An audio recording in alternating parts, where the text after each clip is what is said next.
Hurmatli do'stlar, bu joyda 10 million pul bitta dehqonchilik qilgan bir og'aynimiz telefon qilib shunaqa dehqonchiligimizda usherimiz bor edi deb bugun qo'limizga omonatni yetkazdiki, meni eng xursand qilgan tarafi bittada ham dehqonchilik qilib usherini berishlik bu o'zi uchun baxt, ertaga qiyomatlik uchun, ertangi kelajak yil uchun, dehqonchiliklar uchun o'zi uchun haqiqatda baxt.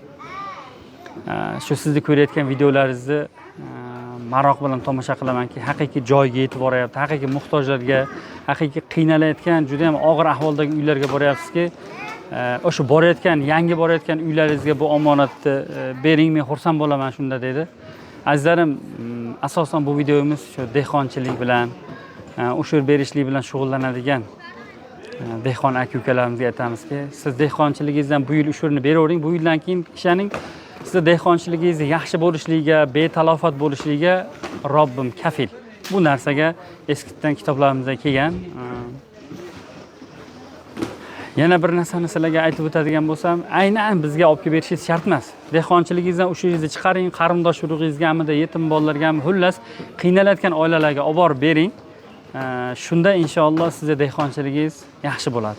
Xudo hammalaringdan rozi bo'lsin. Inshaalloh bu omonatni sizlar kutib turinglar. Bizga telefondan murojaat qilganlar bor, videosini tashlab berganlar bor. O'sha joylarga etap-metnab albatta yetib boramiz. Hammalaringdan Xudo rozi bo'lsin. Salomat bo'linglar.